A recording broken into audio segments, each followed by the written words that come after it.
125페이지에요. 양가로 3번에 별표시 치시고 시험에 굉장히 잘 나와요. 1, 2차다 시험에 굉장히 잘 나와요. 125페이지에 양가로 3번 시험에 굉장히 잘 나와요. 이제 종합 문제예요. 이게 거의 이제 요 주제에 다 들어가 있어요. 그래서 일단 제목을 보시면요. 과세되는 부동산 임대용역과 면세되는 주택 임대용역을 함께 임대하는 경우에 이거는 공급하는 경우를 임대라고 생각하세요. 임대하는 경우. 함께 임대하는 경우. 얘가 그 이점에서 배운 토지 건물 일괄 공급이랑 헷갈려요. 처음에 구분을 잘 하셔야 돼요. 그럼 임대는 어떻게 되냐면 저 어떻게 배웠죠? 주택 임대. 주택에 딸려있는 부수 토지까지 포함해서 면세라고 배웠어요. 주택 임대 면세라고 배웠죠. 국민주택 초과하면 과세예요? 면세라고 배웠죠. 주택 임대는 무조건 면세라고 배웠어요. 근데 상가 임대는요? 부수토지 포함해서 과세예요. 과세.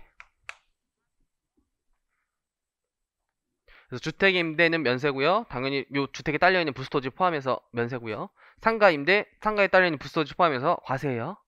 근데 이런 건물이 있을 수 있어요. 한 건물에 주택이랑 상가가 혼합돼 있어요. 이렇게. 이런 건물을 세법에서 뭐라고 표현하냐면요. 겸용주택이란 단어를 써요. 겸용주택.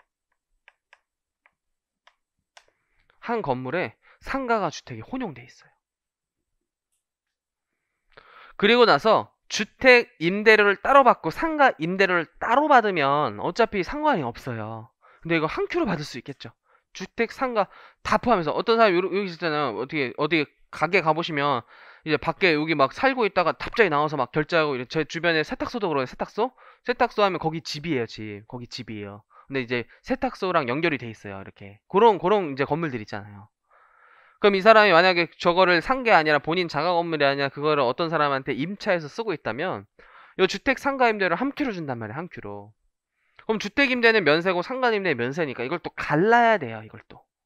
아까 토지 건물은 감기 장치로 갈랐잖아요. 이건 그 규정이 달라요. 이 규정이 다르기 때문에 이 안분이 굉장히 어려워요. 왜냐하면 일단 갈릴 때 문제가 되는 게 그럼 토지는 어디까지가 주택이냐라는 걸 배워야 돼요. 토지는 요 정도까지만 주택이다라고 법은 정해놨어요. 요 정도를 배워야 돼요. 요 정도. 왜냐면 이제 어떤 또 악행을 쓸 수 있냐면 내가 땅을 하나 크게 사요. 그리고 주택 임대는 면세다, 부수토지 면세다 라는 규정 때문에 여기다가 주택을 초가집을 하나 짓는 거예요. 다 무너질 만한. 그리고 이거 부수토지인데요, 면세인데요 라고 주장할 수 있잖아요. 그래서 과세관청은 얼마만큼만 부수토지야 이렇게 법에서 정해놨어요. 나머지는 그냥 나대지, 그냥 토지기 때문에 과세예요. 그래서 요거를 배워야 돼요. 주택 부수토지 범위는 얼마냐. 그럼 이제 주택과 토지는 임대했을 때 면세고 상가 부수토지는 과세잖아요. 그럼 요 구분이 굉장히 어려운 게 이렇게 잘라가지고 건물을 떼고 토지를 떼서 이렇게 구해야 돼요. 그 중에 다시 건물 중에서 상가만 찾고 토지 중에서 다시 상가만 찾아서 상가 임대료를 계산해요. 그래서 엄청 복잡하고요. 나중에 숙달 내시면 쉬워요. 이것도 충분히 쉬운 주제예요. 근데 이제 1, 2차의 시험에 그래서 굉장히 잘 나오기 때문에 이 주제를 좀 힘있게 보셔야 돼요. 그래서 주제는 이런 것이다. 과세되는 예를 들어 상가 임대용역, 면세되는 주택 임대용역 함께 공급한다. 겸용주택이라고 적어주세요. 겸용주택.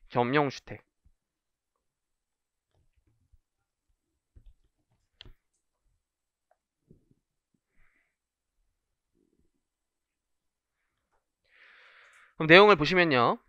일반적으로 부동산 임대 용역은 과세되지만 주택과 부수토지 임대는 면세예요. 여기가 이제 출발점이 되는 거예요. 항상 출발점을 잘 잡으셔야 돼요. 근데 이 경우 과세와 면세 주택 임대 용역을 함께 공급한다. 겸용주택이어서 함께 공급한다면 실지 귀속에 따라 판단하는 것이 항상 원칙이에요. 왜냐하면 저렇게 건물이 붙어 있더라도 주택 임차인과 상가 임차인이 다르면 각각 받겠죠. 그때는 구분이 되니까 문제가 없어요. 주택권 면세 치면 되고 상가권 과세 치면 돼요. 근데 다만자 임대 구분과 임대료 등의 구분이 불분명한 게 문제가 되는 거예요. 불분명하면. 그때는 법에서 정한 순서대로 과세되는 임대용역 공급가액만 발라내는 작업을 하셔야 돼요. 네, 요 파란색 박스 전에요. 한 장 넘어가 보시면 126페이지에 요 도표로서 먼저 공부를 할 거예요. 도표로서. 그래서 PPT 한번 봐보세요. 지금 책에는 여기서부터 나와 있어요. 임대료, 건물임, 토지 임대료, 상가 건물임, 상가 토지 임대료. 여기 책 옆에 요거를 좀 추가하세요. 면적 구분을 먼저 하셔야 돼요. 면적 구분. 면적 구분. 그래서 저 겸용주택 중에 주택 면적이 얼만큼인지, 상가 면적이 얼만큼인지 걔를 먼저 배우셔야 돼요. 그래서 면세 파트에서 얘는 좀 나중에 배울 거라고 했던 거 그거를 좀 배울 거예요. 그래서 면적 구분을 먼저 하시다. 면적 구분. 면적 구분. 주택 면적과 상가 면적을 구분해야 된다. 그때 케이스가 두 가지가 있어요. 얘도 좀 체크해주세요. 케이스가 두 가지가 있어요. 주택이 더 큰 케이스가 있고 상가가 더 크거나 같은 케이스가 있어요. 요 둘로 나누셔서 케이스별로 정리를 잘 하셔야 돼요. 케이스가 이렇게 둘로 나눠져요.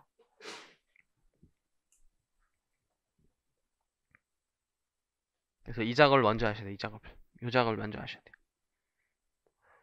그리고 나서 총임대료는요. 방금 배웠어요. 임대료, 관리비, 간주임대료 세 가지 합계액이라고 그랬죠. 임대료, 관리비, 간주임대료 합계액이라고 그랬죠.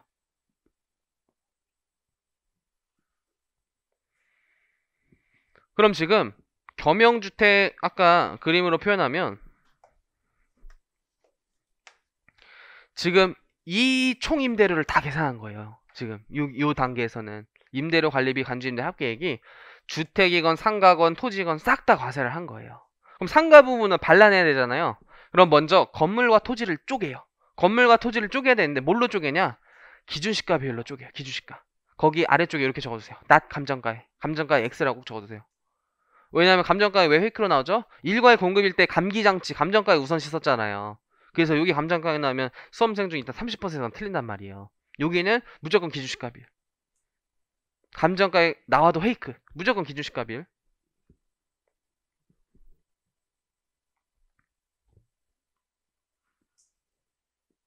그럼 그래도 이유가 있어야지 잘 안 까먹죠. 이유가 있어야 잘 안 까먹어요. 감정가액은 뭐라 그랬죠? 감정평가사한테 수수료 주면서 받는 금액이라 그랬잖아요. 근데 임대차는 임대 계약은 1년 내내 계속 있단 말이에요. 또 누구 나가고 또 들어오잖아요. 그때마다 감정가액한테 감정평가사 하면은 임대 사업자들 망할 수도 있어요. 근데 기준시가는 돈이 안 들어요. 인터넷에 공시된 그냥 가액이에요, 이거는. 그래서 굳이 이거를 감정평가사에게 정확한 가액으로 할 필요가 있냐라는 거예요. 그냥 편리하게 계산 편의상 기준시가로 가자. 계산 편의상 기준시가. 근데 앞에서 배운 일괄 공급은 판 거잖아요. 팔았잖아요. 파는 거는 계속 발생하지 않죠. 한 번 딱 발생하는 거죠. 정확하게 계산해요. 정확하게. 정확하게 계산하기 위해선 감기장치고 이거는 그냥 대충 계산하세요. 대충 계산해요. 임대는 계속 발생하기 때문에 계산 편의상 기준시가 쓰자예요. 계산 편의상. 그래서 감정가 X 꼭 기억하셔야 돼. 이거 시험장에 다음에 또 헷갈려. 아 분명히 뭔가 감기장치고 뭐가 기준시가는 이렇게 된단 말이에요. 올해도 그렇게 났어요. 올해도 심지어 회계사 1차에서도 올해도 전통적인 페이크고요. 그 다음에 건물이 지금 상가 주택으로 혼용되어 있고 토지가 상가 주택으로 혼용되어 있는데 이 중에서 상가만 쪼개낼 때 어떻게 쪼개냐? 이게 면적 비율로 쪼개요. 면적 비율. 여기 앞에서 구한 거 있죠. 제일 처음에 구한 면적 비율로 쪼개요. 면적 비율.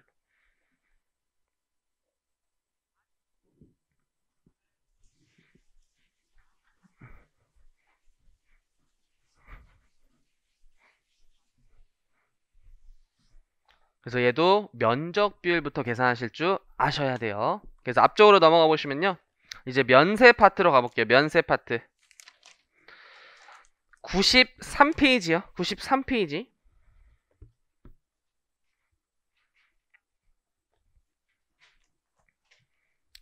93페이지에 양가로 12를요.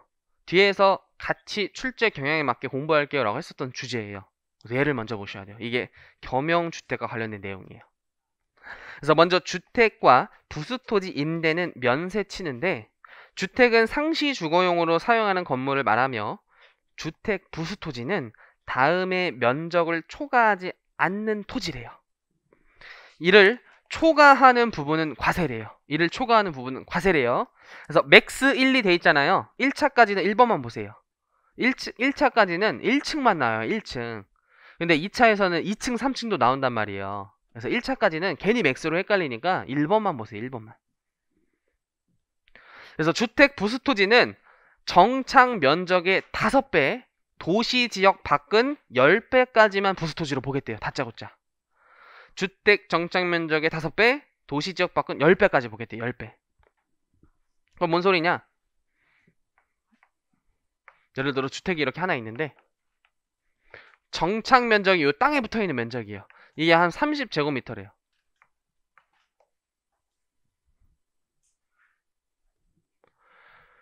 근데 주택에 딸려있는 토지를 봤더니 200이에요. 200. 그럼 정착 면적의 도시지역이면 5배까지 본다 그랬죠. 150이 되겠죠. 그럼 150. 그럼 남은 50은 뭐예요? 과세되는 토지라는 거예요. 이렇게 정착 면적의 5배, 도시지역 밖은 10배. 도시지역은 아무래도 이제 밀집돼 있으니까 5배, 도시지역 밖은 10배. 이렇게 정착 면적의 5배까지만 주택 부수토지로 봐서 얘는 면세, 얘는 과세. 이렇게 되는 거예요. 이게 이제 원칙이에요. 지금은 겸용주택 케이스가 아니에요. 그냥 단독주택일 때요. 단독주택일 때. 네, 여기서 출발을 해야 돼요. 출발점을. 그래서 꽃표시 1번을 체크해 볼게요. 단층 건물인 경우에는 언제나 1의 면적이 2 면적보다 넓은 면적이 되기 때문에 1만 구하면 돼요. 근데 2층, 3층인 경우에 맥스로 판단해야 되는데 1차에서는 단층만 출제돼요. 1층에서 단층만. 근데 이제 방가로 2를 보셔야 돼요. 겸용주택의 경우. 겸용주택의 경우. 그래서 임대되는 주택에 사업용 건물, 거기에 상가 또는 점포 이렇게 적어주세요. 사업용 건물에 이렇게 괄호 쳐셔가지고요. 사업용을 이렇게 쳐셔가지고요. 상가 또는 점포 이런 식으로 적어주세요.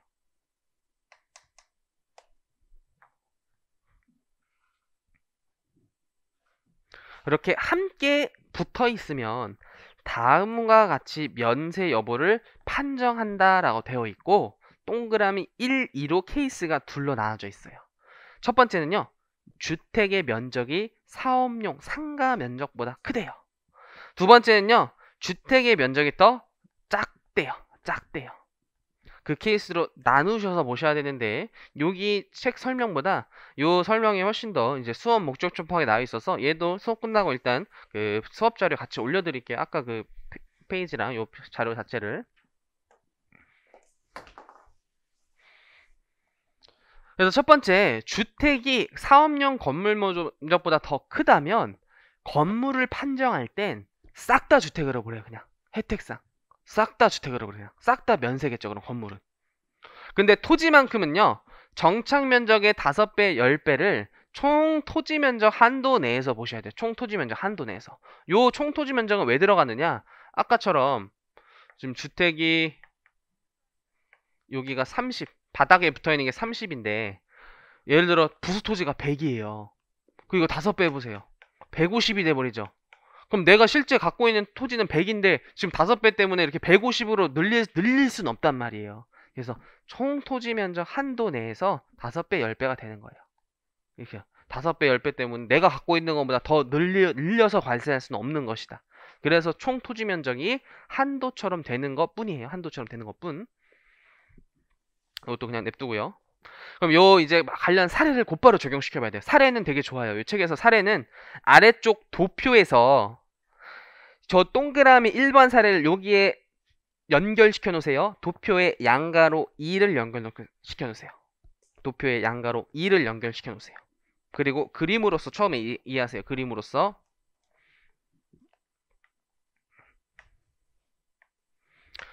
지금 단층이라고 적혀져 있고요. 주택이 30, 그 다음에 점포가 20이래요. 그리고 오른쪽에 부수토지가 600이래요. 600. 요런 그림이죠. 지금 요런 그림. 요런 건물이잖아요. 요런 건물. 그죠? 그럼 우리는 뭘 알고 싶냐? 지금 주택과 점포의 건물 면적과 부수 토지 면적을 알고 싶어요. 이렇게 요 4칸을 알고 싶어요. 주택의 건물 면적과 주택의 부수 토지 면적 알고 싶고요. 점포의 건물 면적과 점포의 부수 토지 면적을 알고 싶단 말이에요. 근데 점포 면적은 어떻게 하냐면요. 주택을 알아야지만 알 수 있어요. 왜냐하면 점포에는 별도의 규정이 전혀 없고요. 주택만 일정한 한도까지 부수 토지라는 5배, 10배 규정 때문에 총 토지에서 주택을 구하면 나머지가 점포 토지 면적이 되는 거예요. 총에서 주택을 빼면요. 점포가 되는 거예요. 그래서 점포는 뭐 별도로 계산하는 게 아니라 이게 찾는 거예요. 그냥 찾는 거. 그래서 얘를 구해야 돼요. 주택. 주택 건물 면적은요. 지금 주택이 더 크죠? 주택이 더 크잖아요. 그럼 왼쪽에 뭐라고 배웠죠? 전부 주택으로 본다. 50이에요. 50. 점포는 없는 것으로 보는 거예요. 이거 30, 20으로 하면 이제 망하는 거예요. 30, 20으로 하면. 전부 주택으로 보는 거예요. 전부 주택. 30으로 나누면 일단 바로 망하는 거예요. 그럼 힘들게 공들여서 면적 구하고 임대료 관리비 간주 임대료 구하고 기준시가 감정가야 아니 기준시가 때리고 했지만 이미 출발점에서 빵점이에요. 전부 주택으로 봐요. 그럼 이제 2단계 부수 토지는 어떻게 본다 그랬죠? 정착 면적의 5배라 그랬잖아요. 그죠? 근데 지금 1단계에서 전부 주택으로 본다라고 했으니까 이거 30으로 또 가시면 안 돼요. 50으로 가는 거예요. 50. 그리고 이 단서에서는 도표 아래쪽 꽃표시에 모두 도시지역 밖에 있다라는 가정이기 때문에 10배. 됐죠? 근데 총 토지 면적 넘을 수는 없으니까 600을 한도로 하면 500이 주택 부수 토지가 되는 것이고요. 그럼 자연스럽게 점포는요. 600에서 500을 뺀 100이 되는 것이다. 이렇게 되는 거예요. 100. 그래서 합계액이 딱 맞아야겠죠. 이렇게. 그래서 600 중에 500은 주택이니까 면세. 600 중에 100은 과세. 그럼 50주 건물은 지금 과세될 게 없어요. 전부 주택으로 보니까 건물은 다 면세예요. 지금 건물은 다 면세. 지금 요 100m 제곱미터만 지금 과세를 해야겠죠. 전부. 이렇게 돼요. 이렇게. 근데 이제 숙달되시면은 요 표를 바로 그리세요. 그림은 이제 머릿속에 상상으로 떠올리고 이제 요 표만 이제 시험장에서 그려서 이제 문제를 푸셔야 돼요. 그럼 이제 여기서 실수 포인트는 뭐냐면요. 이제 요거까지는 그래도 수험생이 잘 떠올려요. 전부 주택으로 주택이 더 크네. 전부 주택으로 본다. 그리고 요거 할 때 이거 30으로 넣어요. 이렇게 적어두세요. 이렇게. 이게 빨리 풀다가 정신없이 풀다 보면 이거 30 넣어서 10배 한단 말이에요. 왜냐면 여기 지금 30이라고 나와 있으니까. 근데 전부 주택으로 본다라는 규정 때문에 그거 따라가서 50이에요. 따라가서 50. 그게 이제 그 문제 풀고 읽어보면 다시 이해가 돼요. 주택이 사업용 건물보다 더 크잖아요. 건물은 전부 주택으로 보고요. 부수토지는 정착 면적의 5배, 10배를 총 토지 면적 넘지 않는 범위에서. 그래서 민을 쓴 것이다. 민을 쓴 것이다. 근데 이제 동그라미 2번이에요. 동그라미 2번. 주택 면적이 사업용 건물보다 작은 경우. 이런 것도 좀 디테일하게 보세요. 이런 거. 이게 는 돼 있는 거는 같거나 이제 큰 경우. 상가가 같거나 큰 경우. 딱 같아버리면 이 규정 쓰는 거죠. 딱 같아버리면 이 규정 쓰는 거죠. 그때는 각각 보는 거예요. 이제 주택은 주택이고요. 상가는 그냥 상가예요. 그럼 주택은 면세고요. 상가는 과세예요. 이렇게 각각 보는 거예요. 이땐 각각. 그럼 부수토지는요. 주택 정착 면적의 5배, 10배까지만 부수토지로 보고요. 오른쪽에 총 토지 면적도 다시 건물 연면적 비율로 안 분해요. 다시 건물 연면적 비율로 안 분해요. 그래서 지금 잘 이해 안 되니까 얘도 사례를 곧바로 보시면 동그라미 양가로 1번에 연결시켜 놓으세요. 얘는 양가로 1번에. 그래서 얘는 숙달됐다는 가정하에 바로 표로 가볼게요.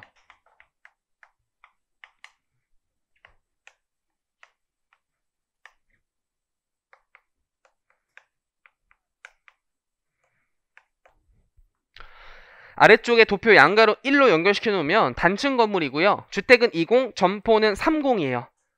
그럼 점포가 더 크기 때문에 각각으로 보시라고 그랬죠. 각각. 주택은 주택이고요. 상가는 상가예요. 이렇게. 전부 상가로 본다. 이렇게 가시면 안 돼요. 또 각각 가시는 거예요. 각각. 그럼 부수토지를 잘 보셔야 돼요. 부수토지. 주택 부수토지는요. 첫 번째. 주택의 땅에 붙어있는 정착 면적에 도시지역 밖이라고 가정했으니까 10배. 근데 두 번째는 총 토지 면적이 지금 요 사례에서 600이었네요. 부스토지가 600. 그 600을 요 건물 연면적 비율로 안 분한 거 둘 중 작은 금액으로 가요. 건물 연면적 비율이 지금 50이죠. 50대 20, 40% 하면 240이네요. 둘 중 작은 금액을 주택 부스토지로 봐요. 이렇게 연면적 비율로 안 분한 거와 5배, 10배. 이게 연면적 비율 요거예요. 지금 50, 이 합계액이 50이잖아요. 그래서 50대 20만큼 연면적 비율로 안 분한 것을 이제 한도로, 아니 사실 한도는 이거예요. 10배가 한도고 이게 사실 그냥 구한 거고, 한도는 10배, 5배가 한도예요, 사실은. 둘 중 작은 금액이라고 생각하세요. 둘 중 작은 금액. 그럼 주택부스토지가 240이면 상가는 자연스럽게 600에서 241 뺀 360이다 이렇게 계산이 되겠죠. 상가는 그냥 이렇게 찾는 거예요. 상가. 주택부스토지만 계산하시고 여긴 600에서 240을 빼서 그냥 구하는 거예요. 이렇게. 뭐가 틀렸죠? 아, 200이 작죠. 200이 작죠. 죄송해요. 200이 작네. 맥스가 아니라 200이죠. 그럼 얘는 400이 되겠죠. 400. 이렇게. 예. 작은 금액. 그래서 200, 400 이렇게 나오죠. 200, 400. 그래서 요 동그란 양가로 1, 2를 달달달 씹어서 내 걸로 만들어야 돼요. 그래서 아래쪽 도표가 좀 잘 이해가 안 될 수 있기 때문에 요 표로 좀 기억을 하세요. 결국 이렇게 정리가 돼 있어요. 이렇게 정리가 되는 건데 좀 설명이 좀 어렵게 여긴 되어 있어요. 조문대로는 좀 어렵게 돼 있어요.